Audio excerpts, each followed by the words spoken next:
What's up, guys? I'm Ben. This is Shut the Punk Up, and tonight we got a really awesome guest coming on, Kate Fantinel, who is also known as Lady Liberty from her Twitter persona. So I hope you're having a good Sunday night or Monday morning if you're watching from the other side of the world. But I'm really stoked to have her on tonight. She ran for Senate in Australia, went on a very pro-gun campaign. She's a freedom fighter and libertarian activist. And she's an elder emo. So, I had to have her on the show at some point or another. We've been trying to make this happen for a while, but I'm glad we finally made it happen. So I'm going to bring her up on stage. Kate, how you doing tonight? Introduce yourself. Tell us what you're about. G'day, good morning, good evening. I'm Kate Fantinel, not Fantinel, although I said Fantinel. Addictive. I always get that Fantinel. It's your Australian accent. Oh, I am. Or is it my American accent? I have been told I'm as addictive as Fantinel, so it works for me. But yes, I'm Kate. I'm Lady Liberty Australia. I've been involved in the Liberty movement for over a decade now because I'm an elder emo. So wearing my A Data Remember hoodie for y'all. Love it. Yeah, I'm happy to be here. It's so good to see you, Ben. I'm so glad you're doing well. I saw your health troubles and you do so much for Liberty as well over there in the States in New Hampshire. So it's so good to hang out with you. Yeah. So, we're going to need to get you. We talked a little bit beforehand, how you're an American stuck in Australia, and that's stuck there. So we need to get you to New Hampshire ASAP so you can help us keep fighting for that freedom and fight for those gun rights here. Because we have gun problems here. Obviously in New Hampshire, it's not nearly what it is down there in Australia. And you guys are going through a lot, and it's caused you a lot of disarray, obviously. So I guess let's start off, tell us how the shitty Australian gun laws have personally affected you, because you've gone through a lot. Yeah. So for those who don't know, just a quick little Aussie history lesson. Back in 1996, there was a really big massacre in Tasmania, which is down the bottom. It's an island at the bottom of Australia. And the government at the time, which was a conservative government, used the opportunity to basically restrict firearms. We can't own semi-autos, full autos, anything like that. No way R15s. We have limits on magazine capacities, pistols as well. You can only have 10-round mags. And they did a big gun confiscation scheme. And I was young at the time, but I saw my dad have to hand back some of his firearms because of the actions of one crazy madman that was already known to authorities. Yes, it's the same old story. So that's when they had the big gun grab back in 96, and they've just made it very difficult to get a gun in Australia. You have to show purpose of use for every firearm you want to own. It's not as simple as just going into a gun shop. There's a very strict licensing process and waiting times and criminal history checks.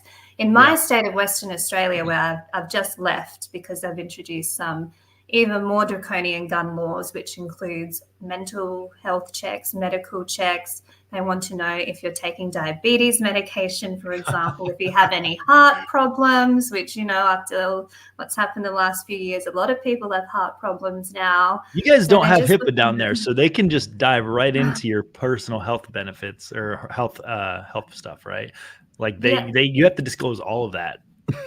Well, there's a new form that they've just put out in WA asking all these crazy questions, and they're going to be able to contact your doctor. Like the police will be able to contact your doctor and ask for more information about your health and if you're treating your conditions appropriately. So you've got the police who are going to become the arbiters of how you manage your health in order to own a firearm. It's just so much overreach.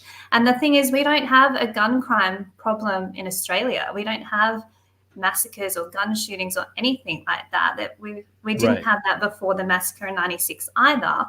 It's just, for me, firearms are a symbol of liberty. And I've grown up in the country, on the farm. It's something I do with my dad. I'm a pistol shooter. And for us to be treated like potential criminals and that we don't have the right, they see it as a privilege here. And that to me is just that's not how you should treat firearms and people who want to own firearms, because like you guys say, you don't want the police, the military, the government to be the only ones with guns. And that's what we're seeing happening in Australia. So Yeah, I mean, like you have to disclose everything, right? Like you have to disclose where you keep them in your house. They can come and do searches on your property to make sure you're storing your firearms properly, uh, which is insane to me. I don't know who yeah, would even disclose that information. Hopefully you have a couple trunks buried in your backyard there with your secret stash. I mean, I'm sure you got something going on over there. I mean, you can't probably say anything, but I'm not trying to have you incriminate yourself, Kate, obviously. But you need to get to New Hampshire so you're not a felon anymore. I know that's the crazy thing. They can enter your house without a warrant to check your gun safe. I know, and people think, oh, that's just part of owning a gun. No, this is, this is my private property. This is my home, and they can just show up whenever they like, unannounced, the police, just to check your storage of firearms. And, it's just gotten to the point in Australia now where I'm just saying what I think. I'm out there campaigning on it because they've used the media and both governments. It wasn't just the Conservatives, but it's our version of, the Republicans, Democrats. They're both as bad as each other. They are both gun grabbers. They don't want citizens owning guns. So they will side on this. Both parties don't want us to have guns. So they've used the media very well since They weaponize 96. the media. They weaponize the media. Yeah. And in fact, in my state of WA, which I've just left because of the gun laws. Which, by the way, NWA, not fuck the police NWA. No, yeah. For those Western Americans Australia. out there, Northwestern Australia, we're not talking about Yeah. the people with attitude. I do have attitude, and the police there and the government, they use the firearm registry because every firearm has to be registered in Australia. That's mandatory, and we're seeing that lead to confiscation, which is happening in Western Australia now. But they used that list, they gave it to the media, who published a map on the front page showing all the homes who own firearms. So you could actually reverse engineer the map and see where you were living. And then, of course, 3 weeks later, homes were getting broken into. One bloke got set on fire and his gun stolen because the government released this sensitive information. I saw that happen in California too, the doxing event. And I think there was some legal action being taken there. But in Australia, in that state, there's no privacy laws. So the government didn't breach any laws. They were legally allowed to dox the entire firearms registry. This is the world that we're living in Australia when it comes to guns. They will use us as political pawns, try and make us look like crazy criminals because we like to go shooting, and the people who live in the cities don't get it, and they've been brainwashed to think guns are bad and you shouldn't have guns in Australia. And it's not like that at all. So I try and that's why I ran for the Senate on that platform. It was just after the doxing, and I thought, no, I'm going to take a stand, even though it cost me a lot career-wise because it's quite edgy to be campaigning on pro-guns in Australia. I just thought, no, now's the time after what I saw the last few years happen during the pandemic and how the government handled that, especially here and in Western Australia where the border was closed for 2.5 years. I couldn't leave that state or travel in my own country. Do you think that the general population is do you feel like most of the general population in Australia are more prone to be accepting of gun rights, or has the media completely brainwashed the population there? Because I mean, the media is powerful, but obviously you were very successful with your campaign. And if you were, running on, gun advocacy and gun rights, you had some support behind you. You know what I mean? So there's obviously people out there that are very much so yes, we need to get the government out of our lives. We should be able to protect our property and our families. Did you notice, if I'm going out there and just talking to a bunch of normies, are they going to be cool with my guns, or are they or is it just I guess my question is, is it just the politicians that are pushing this? It's a good question because we don't have castle doctrine here either. So we don't have the right to defend our own properties. We don't have the right to carry. We don't have any self-defense rights, really. It's equal force, but you're not allowed to carry pepper spray or firearm or a knife to protect yourself. We are told in Australia, if you're in trouble, call the police.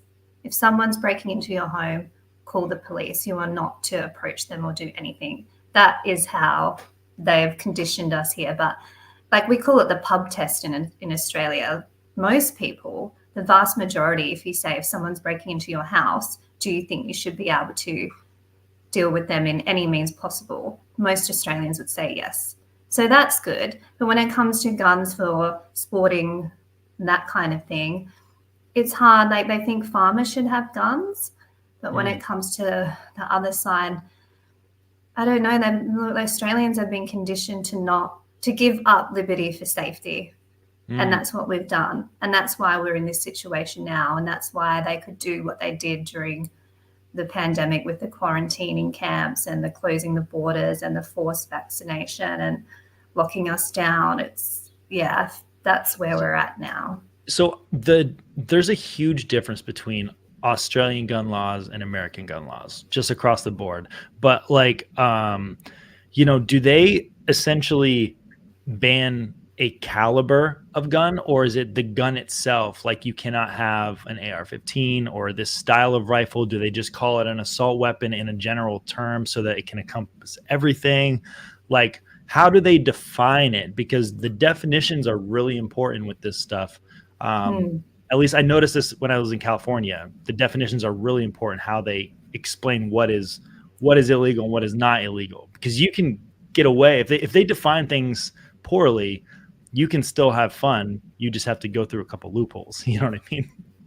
Well, these are some of the worst laws that we have on the books. They can ban something based on its appearance. It's called appearance laws. If a gun looks too much like an AR-15, despite the action, despite the caliber, it won't be allowed into the country. They ban something based on how scary it looks.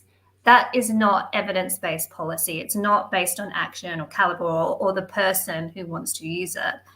That's where we're at in Australia. They have so many powers over us. They also have caliber restriction bans, and they've just brought in a whole new round in Western Australia, banning higher power caliber firearms, banning long-range precision rifles in case we snipe at police was their excuse. That has never occurred in Australia before. There's never been any plot to snipe at police, but that's their excuse for banning it and disarming.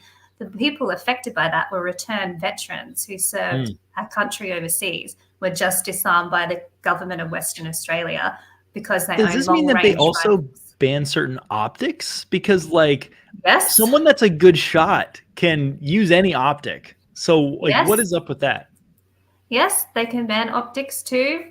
They just have sweeping powers to control firearms without really based on fact. It's all emotion. It's all hysteria. They also point to America a lot. We don't want to end up like America. Right. But what do you mean by that? I want the rights. See, that's the fundamental difference. You guys have the Second Amendment. You have that written in your constitution. We have a constitution and we have no rights. Even during the pandemic, there is a line about the right to travel within the states and territories. That was found by the High Court of Australia that during a time of a state of emergency, which the government declares, you don't have those rights, no right at all. And we definitely do not have the right to own firearms in Australia, which is the fundamental difference. So I'm very envious of the fact that you guys have that, because that gives you something to stand on.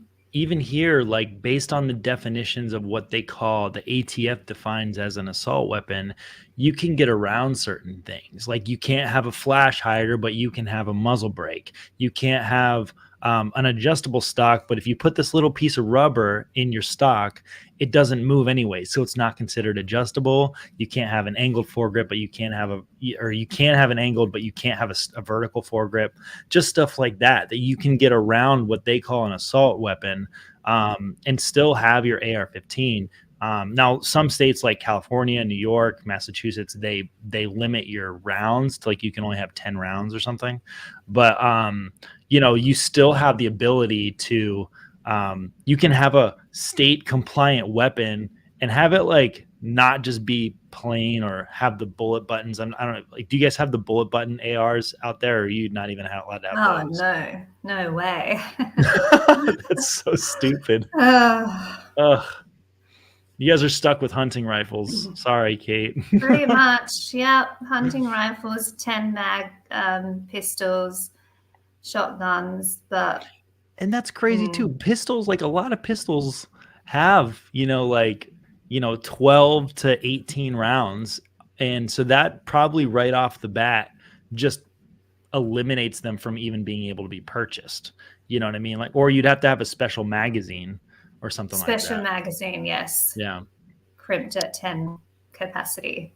Yeah.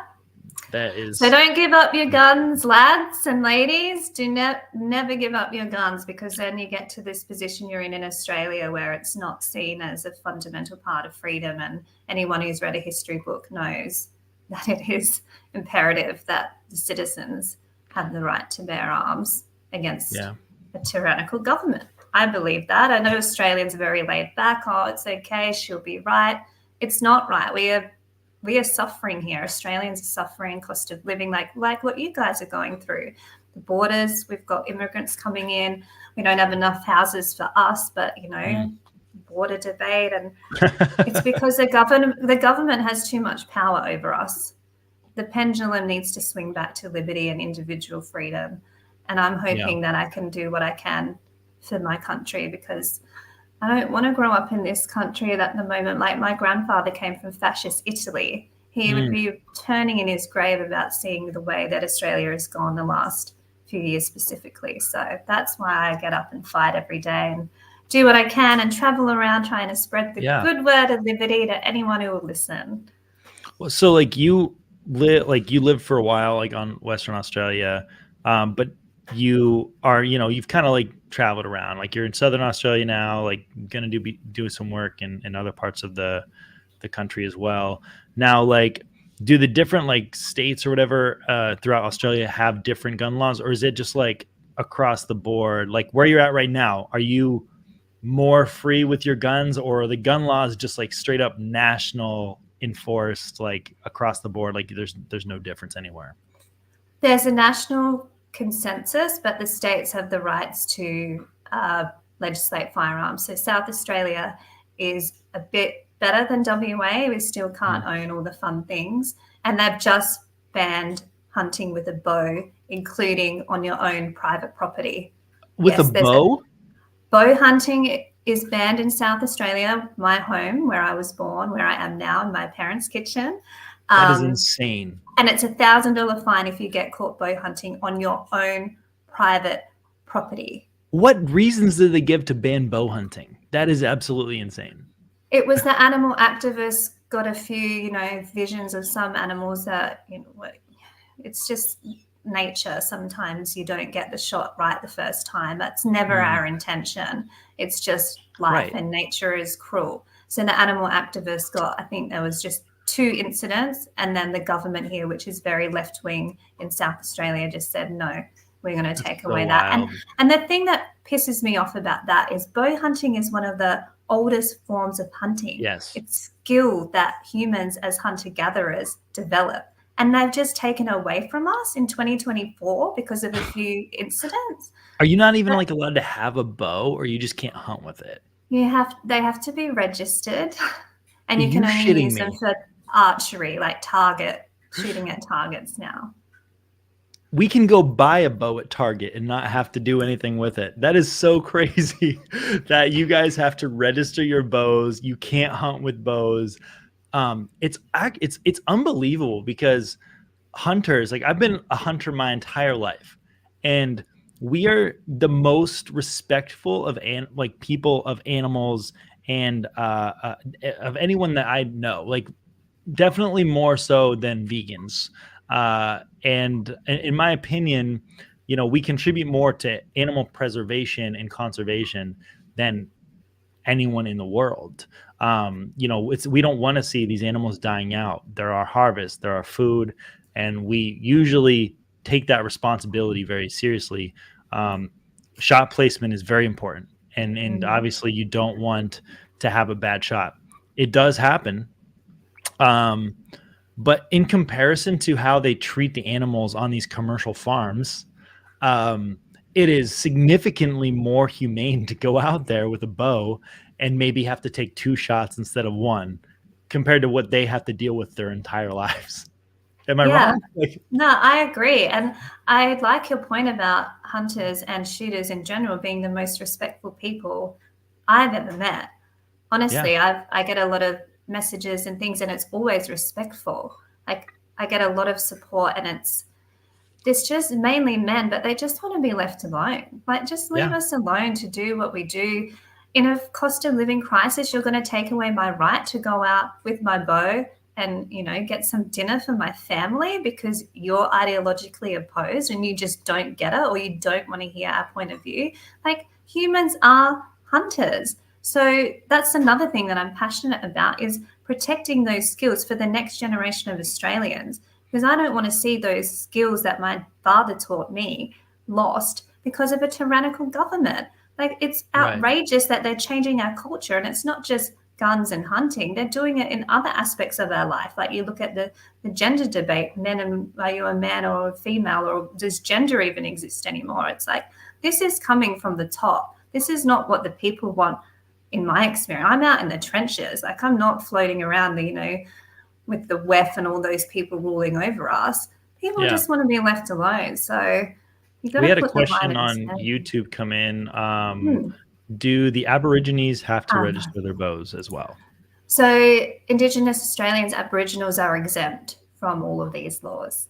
So they respect the cultural practices of that group of society based on their race, but they don't respect the culture of any other Australian, which for me, Italian, we love our Berettas, we love our shotguns, we love our silver pigeons, they don't respect that at all. Are the politics in Australia culturally declined to the point where you could basically pull in America and just say, I identify as an Aborigine? Yes. So you can. You can just identify as Aborigine, and then you can just say, like, I don't have to listen to all these laws. Yep. Yeah. You can if you wanted to. That's hilarious. Play their game. Yeah, no, you shouldn't get to that though. Like, individual rights for everyone. Like, absolutely, yeah. So everyone that owns guns should just identify as Aborigine, and then they can just do what they want. Your coffee looks delicious, by the way. It's way too late here for me to be drinking coffee, but it's Monday morning here, so I need my coffee and my vape, the breakfast of champions. Although, fun story about vapes, these are now, technically, I shouldn't be having this because I don't have a prescription. The Australian government has just banned these from retail sale. You need to go to a doctor to get a prescription for a vape in Australia because they don't think these can help you with quitting. They think these are a gateway drug.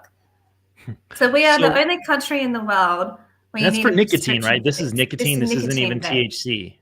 No, this is nicotine. That's so freaking ridiculous. I can go to the shop, the servo, and buy a carton of smokes or a packet of darts. Easy. Just have to be over 18. But to buy this, doctor prescription. That is insane. I think we actually might have talked about that when I was on your show. Like last time. So, or maybe it was like a different time, but like, that is so fucking wild to me. Having to go to the doctor to get a prescription to vape when you can just go buy a pack of cigarettes it blows my mind. It really does. It's all about money because Australia, the tobacco tax is the second, maybe even the biggest in the world. It's something like 65, 70% is taxed. Do they have a monopoly on weed too?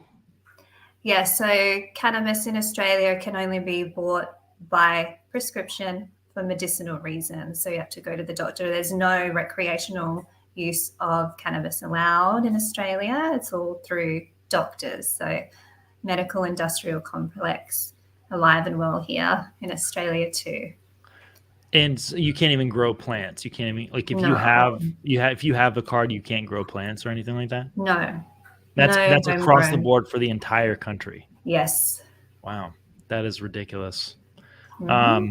what do you do? Like, how do you do this? How do you live like this, Kate? You need to get out here ASAP. I You sound like you know. live in a third world country. I'm just kidding. I know you don't, but like that's horrible. It really is. It's super oppressive, very dystopian. Mm, And you know, like you're about my age. So even just over the last like 30 years or so, you've seen this decline at such a rapid rate. And I'm sure COVID just mm, sped everything right up. It just gave, mm, because I know that during COVID, everything that was happening in Australia was just like it was pretty much just shut down, right? Like mm. it was just like you couldn't do anything in Australia. So like to see you advocating for gun rights and doing all this stuff in the midst of all that, I think it's admirable. And you even ran for Senate. When did you run for Senate? So that was 2022 federal election. I ran for the Senate for the Libertarian Party. I did pretty well. I got 30,000 votes, which is about 2%. I nearly got the last Senate seat, nearly, just missed out. I would have loved to have been in there telling these people where to go and, holding them to account, but it wasn't to be this time. But I don't know if I'll run again.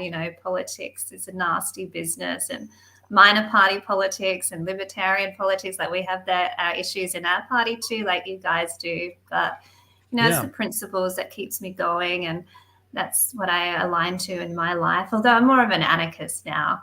I just do not want any of these people telling me what to do. I am like, nah. Thank you. Yes. Now the Libertarian Party of Australia, is it is it as much of a mess as the one in America? Or is it more of a mess? Look, I worked for the first Libertarian senator ever elected, former Senator David Leyonhjelm. This was about 7-8 years ago now.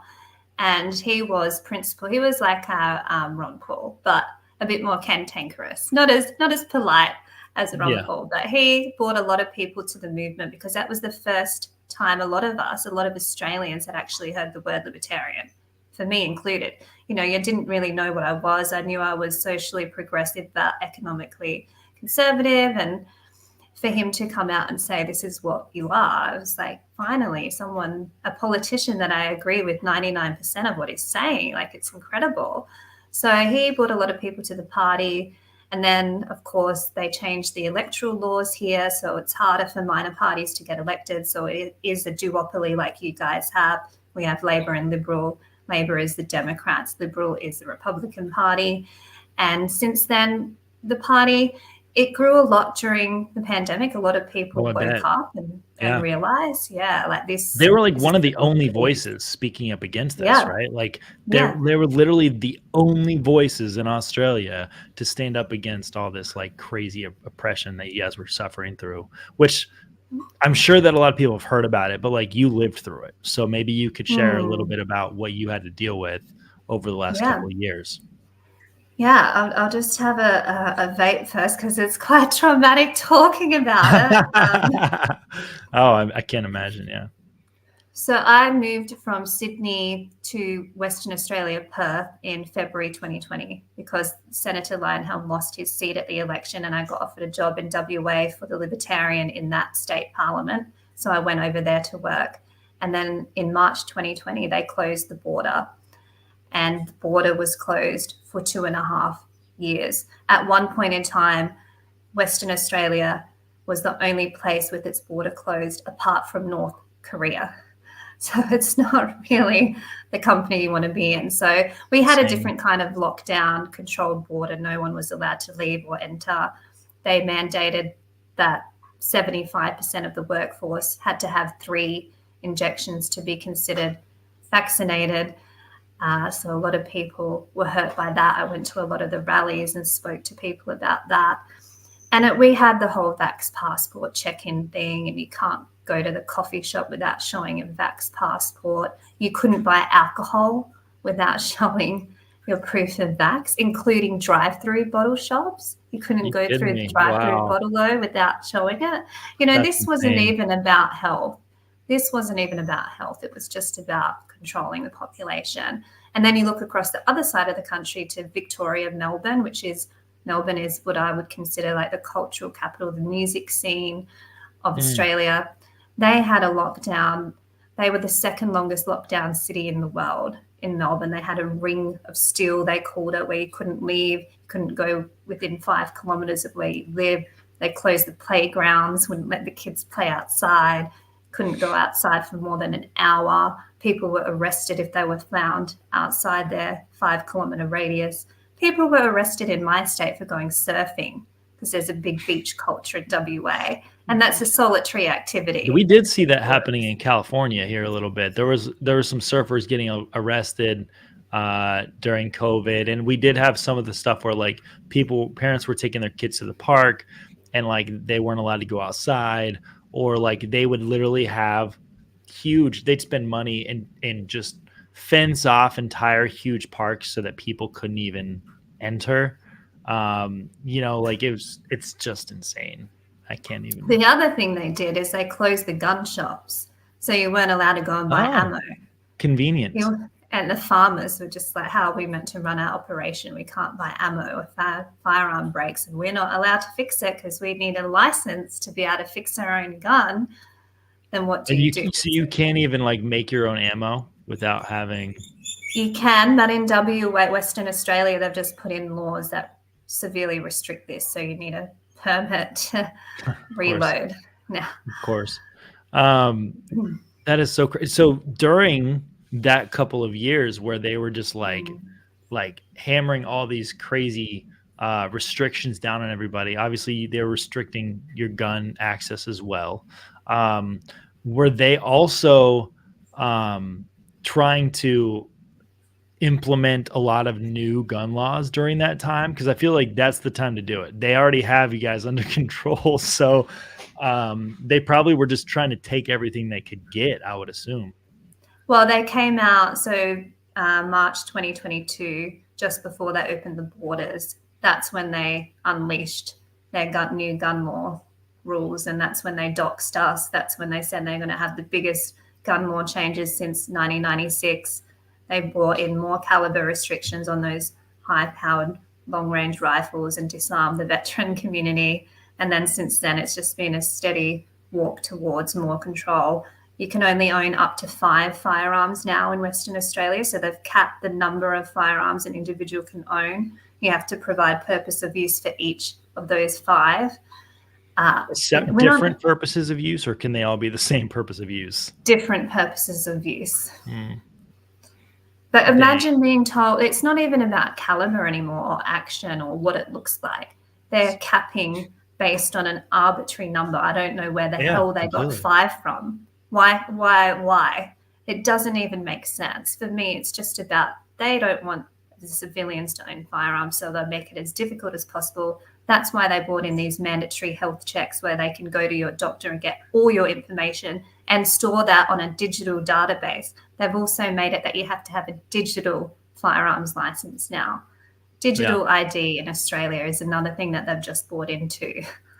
Well, they were fighting the magazine bans in California a lot, and one of the biggest pushbacks that Judge Benitez was giving is, how many rounds is too many? Because they really are arbitrary numbers that they're just pushing out there. They're just making stuff up. Like, how many rounds is too many? And the people representing the state of California, they said, well, potentially 1 could be too many, which is true. Like 1 bullet can take a life. So potentially 1 could be too many.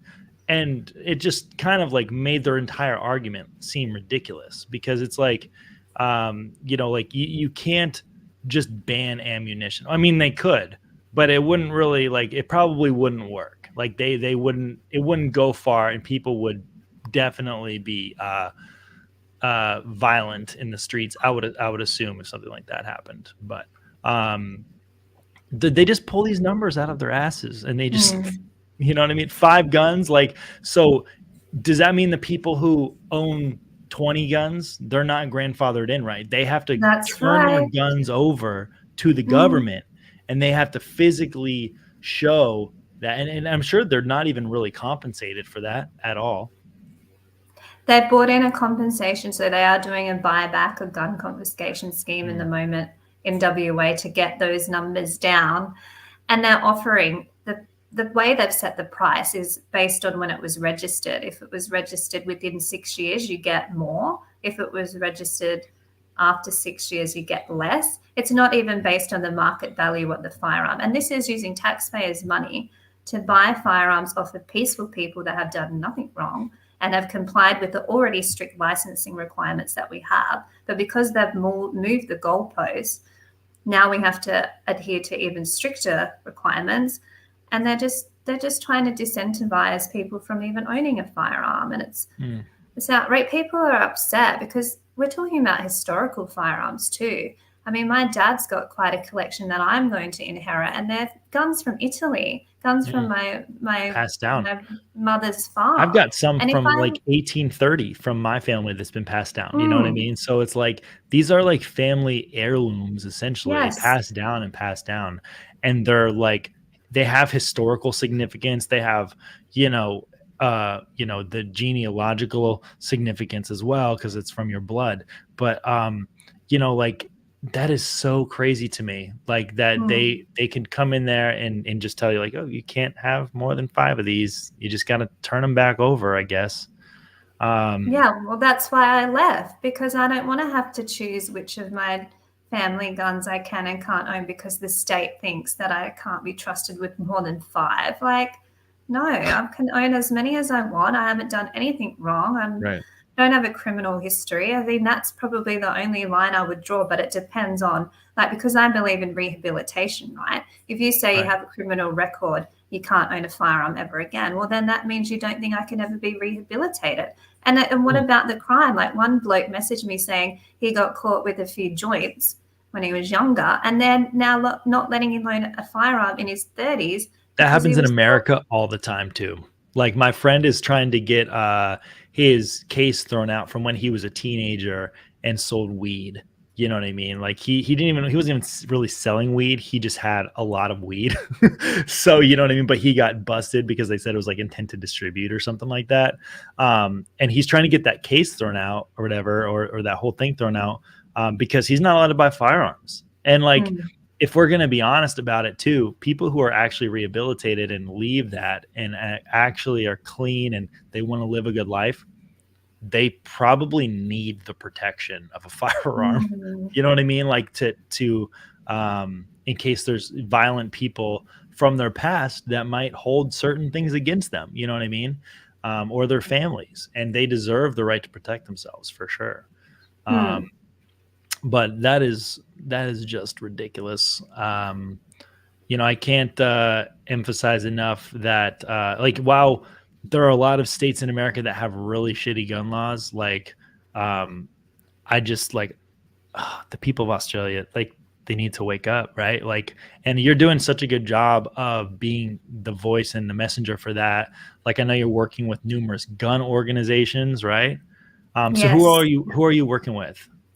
So there's a really great firearms organisation called Shooters Union of Australia, and they're based mainly up in Queensland, but they do work all over the country. I'm actually headed up to Queensland. That's where I'm moving to next, because there's an election there happening in October. So I'm going up there to be on the ground and help the fight there. They have quite reasonable gun laws considering up there, so we want to be able to hold that, because these laws that have been introduced in Western Australia, they're coming across the country. Like, this is just the starting point.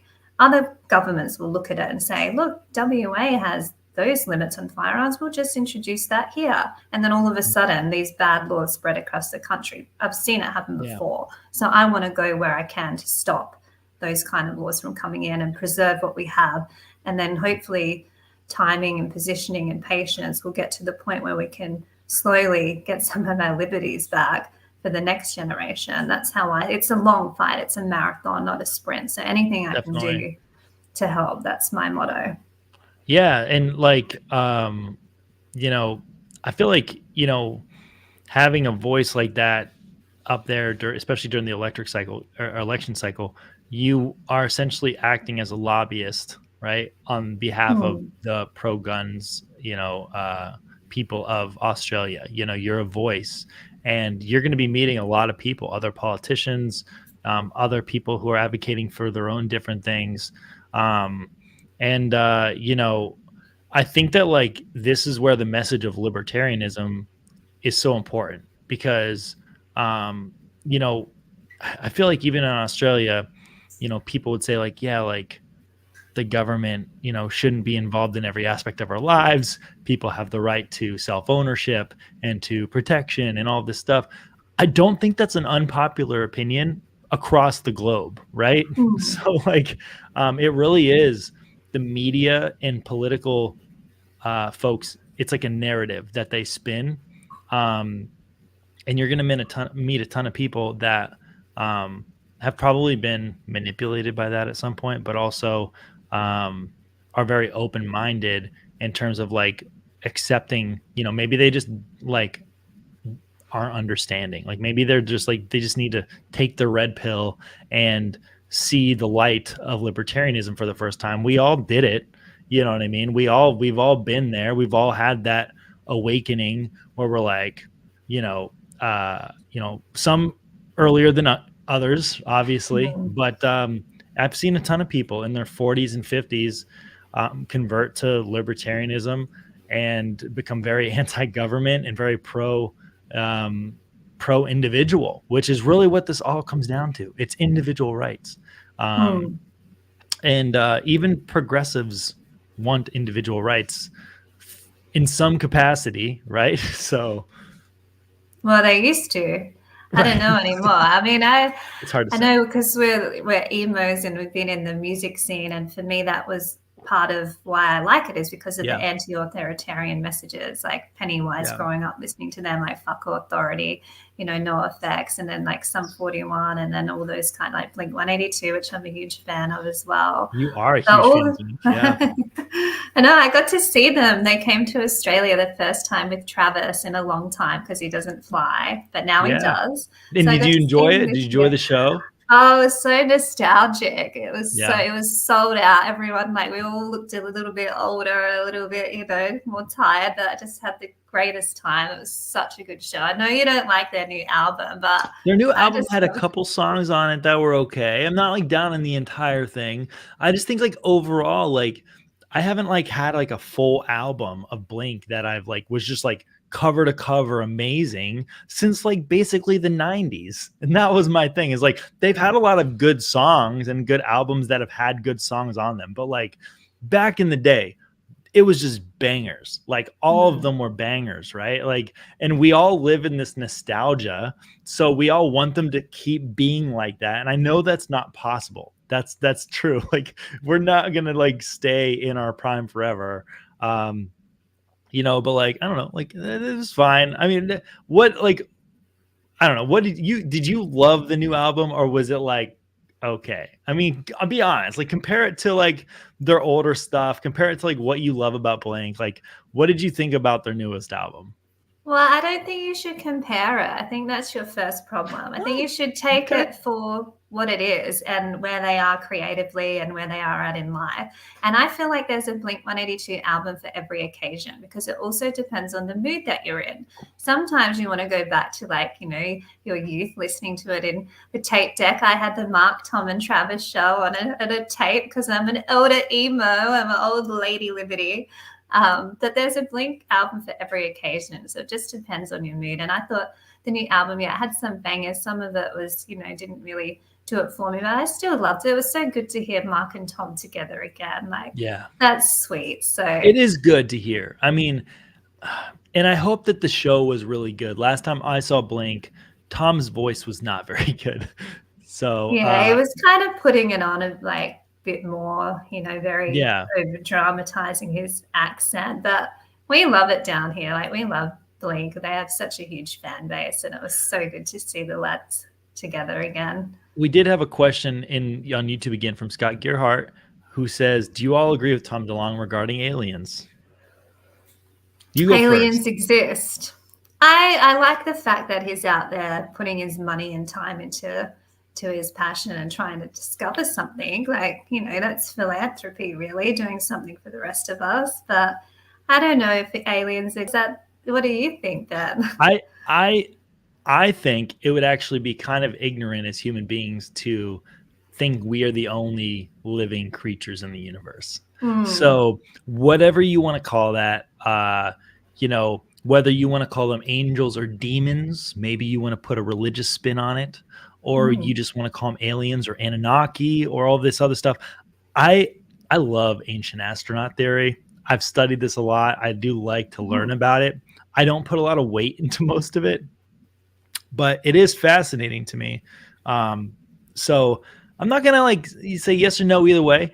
I just think that we would be ridiculous to think we're the only things in the entire universe that exist. That's my opinion. So love it. Yeah, we're not alone. Yeah, exactly. Yeah, but I don't know. So you've been a huge elder. We are both elder emos now. We've grown up. It's not 2008 anymore, as much as we wish it was. But I did want to touch on some of your favorite bands. You're obviously wearing a Day to Remember shirt, which I love. I love A Day to Remember. Common Courtesy is actually one of my favorite albums too, even though it was one of their newer ones. Their old stuff's really good too, like Homesick and all that. I loved Common Courtesy. But I would say, I guess, give me your. I'm putting you on the spot here. We're gonna judge your emo cred a little bit. Who are your top 5 favorite emo bands? Well, and why is one of them Alexis on Fire? I do love Alexis on Fire. I was so happy I got to see them in Boston, Massachusetts with Toad, your presidential nominee. How's he going with that? Just sideways. I saw he's doing some more videos and bass shit. He did send a video to LP Alaska for them to play. I do believe he's trying to get on the debate stage at National, because they turned it into kind of like a competition to see who raises the most money, which is goofy.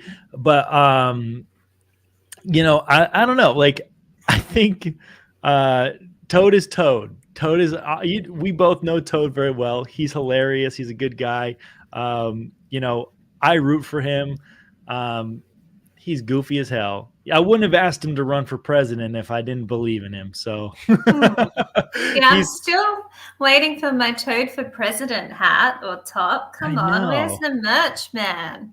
I know. I gotta rock that down under. Yes. We need to make some I don't know, some hats for sure. Make America Cry Again, Toad 2024. That would be great. I know that he's representing the emos really well. He wants to make everybody just cry, being a complete election spoiler. But yeah, Alexis on Fire. I know you love Alexis on Fire. I guess back to the question, you got to give me your 5. You got to you can't just escape the question, Kate. So it's probably it might not just be defined to emo. It's going to be a bit broader, but that's fine. That's fine. Blink-182, A Day to Remember, Alkaline Trio. Okay. I love Skiba. So you loved it when Skiba was with Blink then? I was so happy. I was like, this is if you can't have Tom, have fucking Skiba, because he's just an amazing lyricist and, from Chicago. He's just a cool dude, I think. Also, the Menzingers. I know that they're not really emo. Love the Menzingers. They're totally emo. Are you serious? Yes. Oh, really? I would put them emo for sure. I don't know what other category to put them in. And Bring Me the Horizon. They would be, good choice. That would be my 5. You were saying too. I think we've talked about it before too. But you were at Warped Tour in America, right? You've been to a Warped Tour. So I went to the last ever Warped Tour in Atlantic City in 2019.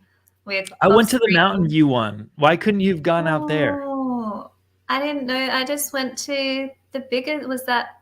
I just went to. That was on the complete opposite side of the country. Oh, okay. Yeah.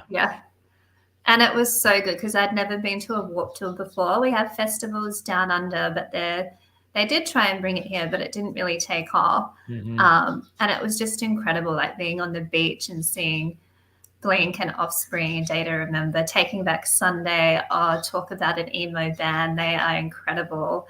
It's just such a good time. So yeah, I had a ball. I love your country. Like, you have so much, the music that you created, and, you know, obviously the liberty side too. It's just, that's why I say I'm an Australian woman. I'm an American woman trapped in an Australian woman's body. Right. That's what I am. Well, like, it's hard because, I mean, you know, I think COVID really did mess up the music scene here a lot too. A lot of bands stopped touring, a lot of music venues shut down, music in general, to produce, to create, to tour. All of those prices went up, which means all the ticket prices go up to support your bands, you know, to buy t-shirts and everything. But, you know, there are still some festivals that are happening. Obviously, Warped Tour is no longer one of them. But, you know, like, I'm going to Furnace Fest again this year. I'm potentially trying to table it for the Emo Caucus, which would be sick. But you know, it's a lot, like, it's kind of goofy because I had Finn McKenty on my show a couple months ago, and you know, kind of came to this realization that it was like every festival lineup of today could have been put on a festival lineup 20 years ago. Like, nothing's changed with all the bands are the same. You know what I mean? So, like, all the bands that I'm going to see at festivals now are the same bands I would have went to go see 15, 20 years ago. It's I did go to Sad Summer Festival in 2022. Last time I was in the States. So Hot Mulligan, they're also another one of my favorite emo bands. I booked them when they were very small. They brought like 3 people to the show. It was awesome. They were awesome. Now they're huge. They have a good following in Australia. We love Hot Mulligan, and they were so good when I saw them. I sent some videos to that emo chat. Yeah, fun story that, like, Ben added me to an emo libertarian chat, and I woke up because of the time difference, and I literally had 1,422 missed messages, and I was like, I have been added to another libertarian chat, and a libertarian emo chat is like next level to a normal libertarian chat. It's just, it's so good seeing all the memes. There's a lot of energy. There's a lot of emo, a lot of emo energy. A lot of train gifs every now and then, you know. I love the trains with the birds, and if you are behind like 6 hours, it's better to just skip ahead and go to the bottom and just restart. You know what I mean? That's how I miss important information, though, because I can't keep up with all the chat. But it's so good to be part of that community. So I don't really chime in very often. I might have to. I post pictures from the beach, or if I see a kangaroo. But that's about all I contribute. You should post more of those. That would be great for sure. But we are kind of wrapping up on the hour. So I guess tell everyone where they can find you, what they can look forward to from you going forward. I know you got some cool things coming up for yourself, and I want everyone to support you in any way they can. Thank you. So I have my website, ladyliberty.com.au, and I'm on X, Instagram, Facebook. I post a lot of Australian-based political memes. I'm making my way up to Queensland for the fight there. But I want to move to America. I want to get across to you guys. I want to come over there and learn more about freedom and liberty and bring that back to Australia, because that's what we're missing. We're missing, that rock that you guys have, which is your country was founded on libertarian principles, really. So anything I can do to get Australians to appreciate that, that's what I'm trying to do. But I've got to come across and learn more from your great nation, because I love the USA. Well, it has been a pleasure talking to you. I would love to have you on again sometime, and we can talk more about more emo stuff, because we didn't really even touch that much on music, but this is like one of our favorite subjects. This is what keeps us going every day. It is our supplement for morning coffee. You know what I mean? And it's what makes us who we are. We're anti-authoritarian. We are alternative, countercultural. And, I love that. But you've been a great guest. Thank you so much for coming on. I definitely will have you on again sometime. Thank you, Ben. Thank you, everyone. Thanks to the Emo Caucus. Love the work you're doing there. And yeah, make America emo again. Yes. Thank you so much. All right, I'll put you backstage. We'll talk again in a couple minutes, and I'll wrap up the show real quick. Thanks, Kate. Thank you. All right, guys. Thank you so much for tuning in tonight. I have kind of a crazy week coming up. I do have Chase Oliver coming on Wednesday, who's a presidential candidate for the Libertarian Party. I'm trying to run through all the candidates as they get back to me, so that I can try to give them all a fair and honest interview, and you guys can assess them as you will. And Chase is a cool guy. I've met him a couple times. I think you guys will like that conversation a lot. And I have a really awesome comedian coming on next Sunday, and potentially a musician coming on sometime in between now and then. Trying to get the schedule worked out because they're currently on tour. But this is the hardest thing, is like organizing with musicians is already hard, but when they're touring, it's even harder. So hopefully you guys will keep up with that. Check us out on YouTube. Definitely subscribe. Follow me on Twitter. Follow Lady Liberty on Twitter because she's fucking awesome.